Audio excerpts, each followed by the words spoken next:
don't want to be strong like man who look pretty. I want to be strong like bitch that fight bears in the forest. Welcome to another episode of Bitch vs. Bear with your hosts, me, Sydney, my best friend, Amber. We're co-owners of Shield Maiden Training Co. This is a show where we bitch, laugh, and chat about all things fitness related to women and the LGBTQIA community. Very nice. True story. That is what we're here for. That is what we're here for. What are we here for this week, though? This week is great. We are here to explore some of the benefits and challenges that folks with female anatomy face in the fitness realm. So this was a really hard topic to research and cover. Oh, I bet. Because there is a major lack of female representation in exercise physiology research, both like as participants and as people doing the research. Oh, yeah. Yeah. So did the best we could. Yeah. So we are going to offer up some of the things that we were able to find. Cool. Yeah. And our own experiences. And our own experiences. Though nobody has asked us to participate in any research studies. I wonder why. Okay, so we're going to start with the benefits of female anatomy in fitness because I think this gets glossed over a lot. Yeah. There are in fact some benefits. And if you go back to, I think the first episode of this month, we talked a little bit about some of the benefits from like our own perspective. So one of the cool things as women or people with female anatomy, we do have a higher pain threshold, which can be kind of really a huge benefit during endurance sports. Yeah. Because really, I don't know, we've never run marathons. Oh God, no. But like running a marathon, actually a friend who listens to the show, who's Bailey, mentioned running a marathon is really just pain management. Like you're going to be in some kind of pain. It's just how well can you endure that over that length of time. Ugh, not well. I won't lie. Okay. So maybe not Amber. For me. So because we do have a higher pain threshold, it allows us to push through some kind of like more intense, longer workouts opposed to our male counterparts, which I think is kind of cool. I think that's awesome. Yeah. Good for us. Use that pain for... I've always felt like I was better at like things over time, like activities over time. And now I'm like, there's a reason for that. This is why. It's not just because like I'm a turtle. And I'm just slow on land. Fair. Okay, so speaking of longevity and being able to push through it for endurance sports, studies have also shown that women outperform men in a key measure of endurance. So we're able to recover faster and use more of our power after brief periods of rest than men can. Ooh. Yeah, like it was really cool. So maybe that's why we like EMOMs. Yeah, like we need with shorter rest time to be able to use more of our power. That's cool. Our power. Our powers combined. Captain Planet. Yeah, so along with all that, obviously women are able to work for longer periods before physical exhaustion. And I think that's part of that pain threshold. And what was the most interesting that I found, this was really fun. I did like a deep dive into this. Women in their 70s were outlasting not just men of similar age, but younger men, like in their 20s as well. So like, wow, the epitome of the human race seems to be women in their 70s. Yes. Like they are outperforming everyone. It was amazing. That's incredible. I love that. I thought it was awesome. I think that's amazing. So a difference in our joint structure and hormones tends to lead women being more flexible than men, which is of a huge benefit. Yeah. So I think, we talk a lot about for training and things for Shield Maiden that you have to have a balance. Yeah. You can't just have strength and no stretchy, like no flexibility. And so we tend to weigh heavily when we program in both of those areas. So I think that that's really awesome of like, yes, women, balance. We are balanced. That's what I took away from that. Exactly. Yeah. And speaking of balance, we are actually physically better at balance because we have a lower center of gravity and wider hips. So that gives us an advantage when it comes to balance and agility and workouts or exercises that require that. That's awesome. That's why I think It's so cool. there's some really great like snowboarders, skiers, but like Awesome. there are some really cool women in balance sports, like where you have to be just like really flexible, really balanced. Moving 100 miles an hour on skis, I think seems like something like with a lower center of gravity and wider hips. That's probably why she's awesome. Better maneuverability. Yeah, and so you're not just tumbling down a mountain. Even with all that, that's what I would be doing. Yeah, same. We female bodies tend to have stronger lower bodies due to muscle fiber distribution and hormone levels, which can lead to advantages in exercise like squats and lunges. I mean, we all joke about like when you see like a woman, and this is very like stereotypical, like child on one hip, clothes hamper on the other. Yeah. Like it makes sense. Like we have all of that kind of strength in our lower body. And there's a reason that women can do that. And like men would just kind of topple over. That center of gravity and those nice wide hips. Yeah. Have you seen that? Did you see the challenge? It was like a year ago where it was like men and women and you were like, you had your hands on the floor and you were like in that kneeling position. And because of the distribution of like core and hip muscles, like men just fall over and like a woman can stay upright. It was like an Instagram. We'll have to link it. I've seen it. Yeah, we'll have to find it because it's perfect. It just like demonstrates this perfectly. Because they would like take their hand, like, lift up their hands. Yeah, it's like you lift your hands to your back, and then like men just like topple over. It's because they skip leg day. No, it's just probably. I mean, but like just be like center of gravity and balance, and like those where we engage our muscles. So I think that's kind of cool. Yeah, and that definitely is a great example of some benefits in our female anatomy. And of course, this isn't to say that you can only build muscle and strength in your lower body, right? No. Like, it just takes some extra effort for women to build that musculature in their upper body because it doesn't come as naturally. Yeah. Where it does for men. Ooh, I just thought of something. Gymnastics. Yeah. Like all of the like tumbling and like the balance beam. Yeah. No wonder there are so many great female athletes in that. Like, sure, standing on that little thing. I couldn't do it. No. Oh God, no. I have terrible balance. But clearly, like some of those things take practice, but also like our body lends itself. Yeah. And I think I did put that later to train to your strengths, right? Like, yeah. Okay, so those are some of the benefits that we found. There are challenges, obviously. You don't say. A lot of what I found in my research was that there aren't that many like actual physiological challenges. Like a lot of it is outward challenges and pressures being put on us.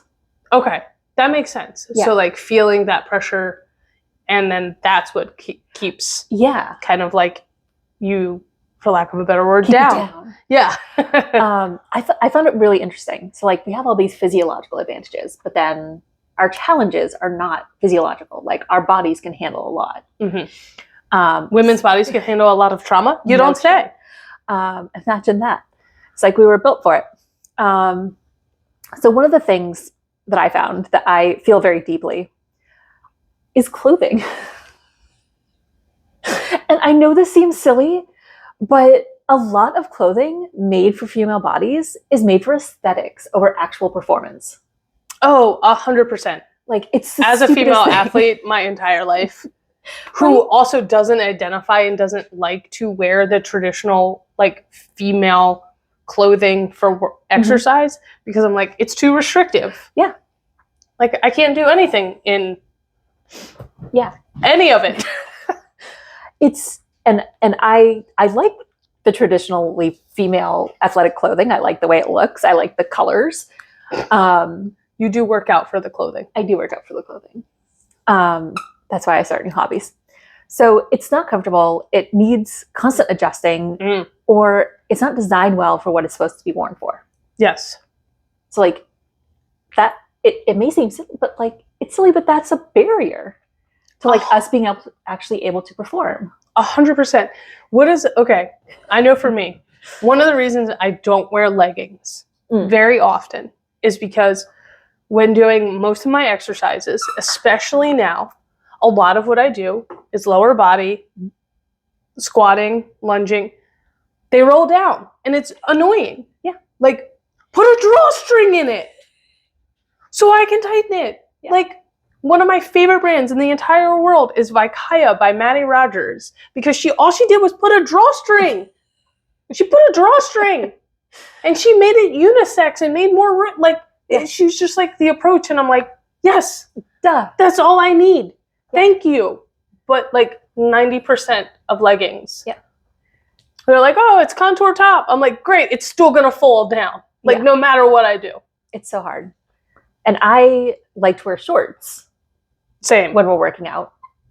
But all of the women's shorts ride up. Yeah. They roll up my legs. And all of a sudden, I'm wearing a thong. And that is not what you want to be wearing. When you're squatting. I mean, it does give you a full range of motion. I mean, it does, but...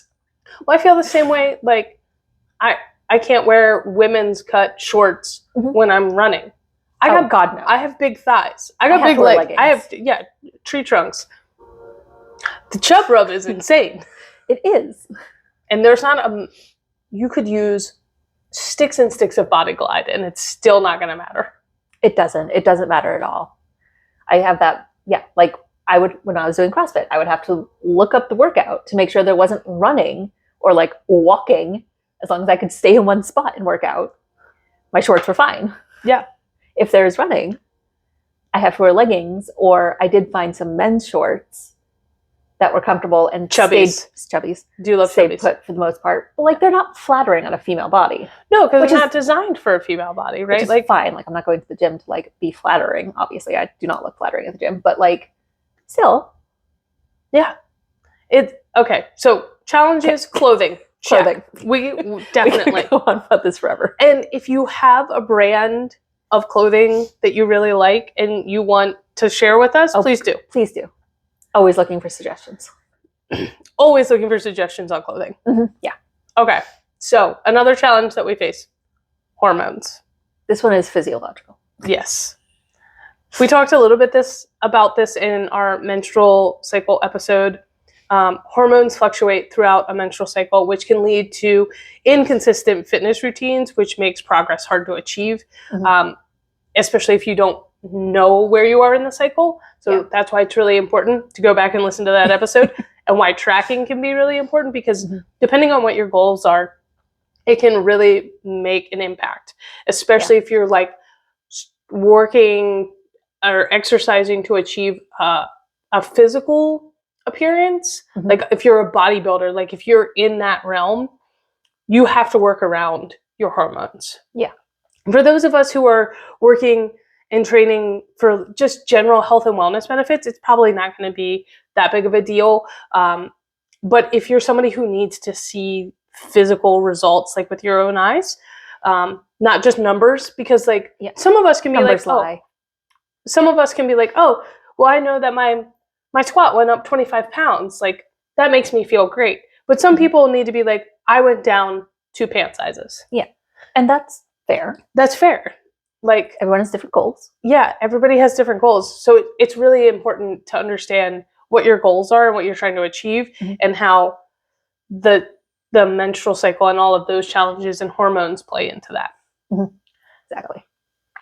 Big challenge for us. Yeah. We have to do so much more like thinking, because we have to be clear about what we're trying to achieve. Exactly. I'd put that under challenge. Yeah.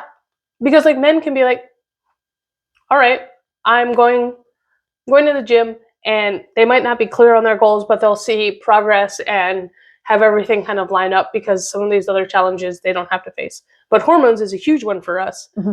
And so we have to like take ourselves out of the exercise routine and be like, okay, what am I trying to achieve? And like, I got to journal all this. Gotta track everything and journal it all. Yeah. Okay, well, speaking of hormones, pregnancy and postpartum have a huge impact on some women's fitness. I say some because like some people just don't deal with it. Yeah. Like that shit tears you apart. Literally. Like destroys your body. It's a wreck after giving birth. I cannot speak from personal experience, but I have heard the stories. So it can take a lot of time to get back into your fitness routine, to get back to where you were pre-pregnancy. And unfortunately, society is not super forgiving about that. No. Dad bods are totally cool, but mom bods, not so much. Not so much.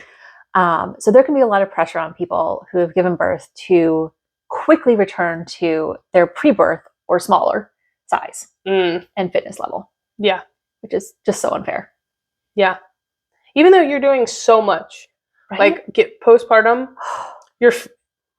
a lot of people are feeding another human from their body, which means you have to consume way more calories. You have to be well hydrated. Like there are so many more challenges just placed on your body. And then there's that other thing of like, okay, now you have to do all of that plus go back to the gym. Yeah. It's like, but keeping another human alive. Unlike zero sleep. Yeah. Well, probably also taking care of your household, any other children that you might have.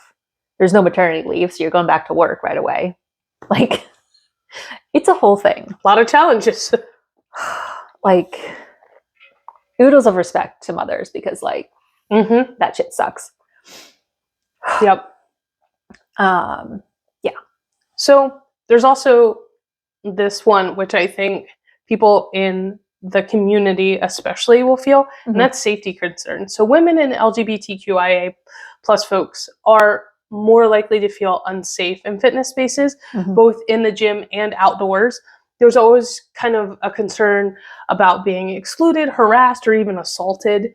There is a barrier to entering a fitness space, and why we actually showed Made in Training Codes, because we recognized that there was that barrier. It doesn't always feel like a safe space. You don't know, and each kind of facility is different. Yeah. While some people are like, oh, but you can just like go into, Planet Fitness and nobody there knows you. Well, that is a risk. Yeah. Nobody knows you. So there's no community behind you.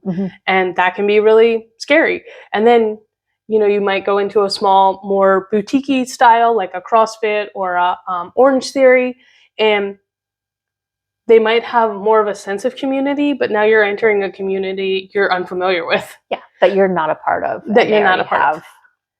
Yeah. So it's really hard. It's really hard. Yeah. It's hard. And like you have to test the waters. So it's a big challenge, those safety concerns. Because I don't know about you. I've never been, as a woman, harassed in a gym setting, but I was always working out with like an athletic team. Yeah. And so it was a team setting before moving into like CrossFit and things like that. Yeah. So because I always had that group of people around me.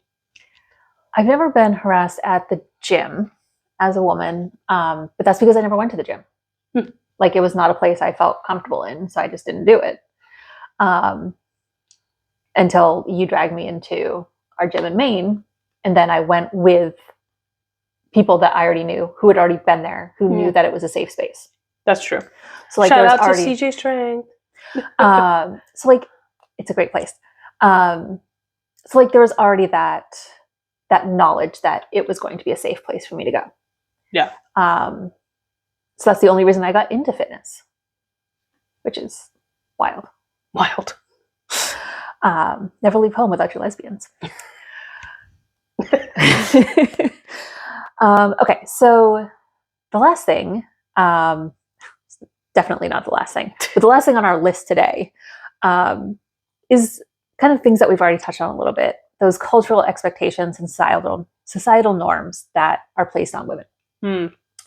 So speaking specifically about women here, we're still expected to put so much of our energy and focus on family, on the household, on other people besides ourselves, which makes it really hard to put ourselves first and put our fitness first and our well-being.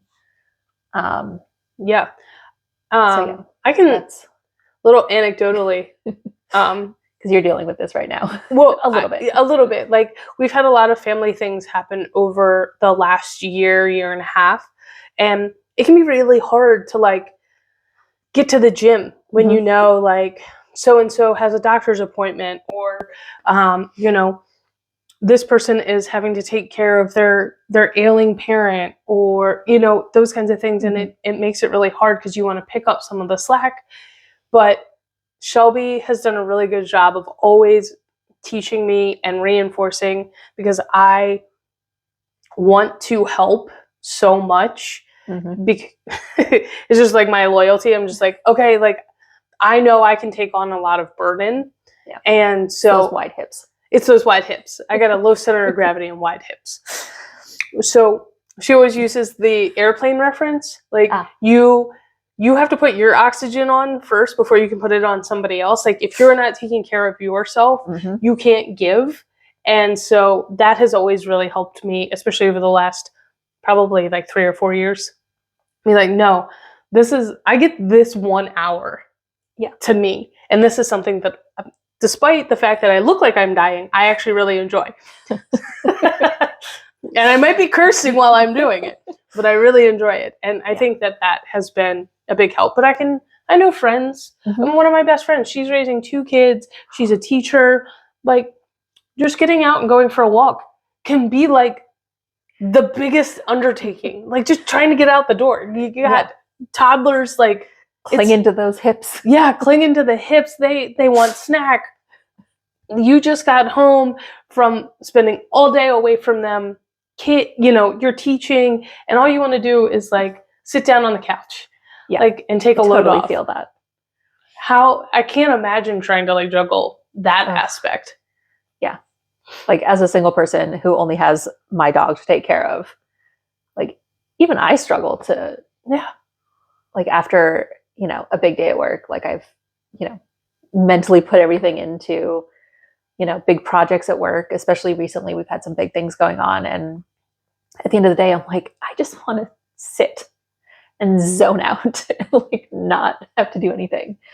So yeah, like we talked about, that the mental gymnastics that we have to do to work out is just too much sometimes. Yeah. You have to look ahead to see what the workout is, to see if you can wear leggings or shorts or not. Like, sometimes that just puts you over the edge. Yeah. I'm one of those people that I have a really hard time. I can see all the different things in the house that I should be doing or need to be done. Yep. And sometimes that can be a really big barrier for me, just going to the gym. I'm like, but if I go to the gym, I'm not spending that time folding laundry. Right. Which is my least favorite task in the entire world. And I just let it pile up. I do the laundry. I just don't like folding it. I actually really don't like doing it either. Yeah. But again, it's that social norm of like, you have to take care of your house first. Yeah. It's like, which is apparently still a social norm in a household of 2 women. It is. It might be more so. It's actually, might be harder. Yeah. Because I have to mow the lawn too. Tell you, if I ever get a lawn. And get on the roof. If I ever get a lawn, we can trade these. You come on my lawn, I'll come fold your laundry. Because I don't mind doing that. You heard it here, everyone. Amber's going to fold my laundry. If I have a lawn that you will come maintain. I will do that. Does your patio count? No, there isn't anything growing out there. There's one dead tree. Oh, it's sad. It is sad. Okay, so ways to overcome challenges and maximize the benefits of Femme anatomy. Make sure to prioritize your health and fitness. That's the biggest one. Hard, but try and find even small amounts of time to exercise or practice self-care. So important. if you haven't gone back and listened to our commercialization of self-care, we talk a little bit about what actual self-care is versus the commercialized things that people tell you is self-care. Yeah. I think we're also talking about that coming up next month. Probably. It's on the roster. We're going to talk about self-care again. So just keep listening. This is something that is how I got into fitness. Find a friend, a community or a space where you feel comfortable in. And that will actually inspire you to continue working out. Like, I think that's a big thing too. Like, feeling comfortable in a space, feeling inspired to keep going or motivated to keep going is super important. And it can shift. Like, your workout doesn't always have to be this one thing that you do. Like, you know, you can shift around and try new things and try new sports. It can be fun. It can be. I have discovered that in the last year, my fitness has shifted. I was doing CrossFit and I hated it. Only did it to go with Sid. And so I stopped doing CrossFit and got back into yoga more. You played volleyball for volleyball. A long time. Yep. And now I'm getting into rock climbing, which is super fun. Yeah. And a great workout. Yeah, great workout. It's also really important to celebrate small victories and appreciate our bodies for what they can do, not just what they look like. I have to remind myself of that. And a good reminder is, and I still remember this, is do you remember when Bailey moved to Maine? Yes. And we moved into Ryan's apartment? And we were able to unload like the couch and all of that stuff. Like, use your fitness. Like, see what it can do for you. Yeah, without having been working out for the last like 2 years prior to that, there was no way we would have been able to do that. But we're just like picking stuff up, like moving it in, and just like helping our friends. And it was a great way for us to help them and feel really good. But also, I think back on it and I'm like, I appreciated what my body could do in that moment. It was hot. There were heavy things, and we got it done in like an hour. Yeah. We got it done so fast. It was great. There was nowhere to put anything in that apartment. No. That was a whole other issue. Move around once we got everything in. But we put it in there. Yeah, we got it in there. So yeah, celebrate those small victories. Yeah, it's important. Then you add 5 pounds to your whatever lift you're doing, celebrate it. Yeah. Because that's awesome. And yeah, I guess that's what we've got this week. Femme anatomy. It can be cool. Just, shut out all those societal. Yeah, good luck with that. Quiet your inner demons. And make sure to keep listening to us. Yes. For more tips, tricks, and laughs. Reminder, you can find us on most listening platforms at this point, or watch the video on YouTube. Hopefully you're not watching this week. Sid was feeling kind of gross when she showed up. She's looking very lesbian today. I am. Their Carhartt backwards hat. Her fun cough. Yep. So yeah, follow us, like us, rate us, share, comment. Let us know what you think. We'd love to see comments. Refer friends. Know what brands you like. Yes. Clothing brands. Yeah. We love it. Yes. We like swag. Speaking of swag, go to the Armory. We've got some great swag. Yes. And I have worked out in our swag, and it does work. Yes.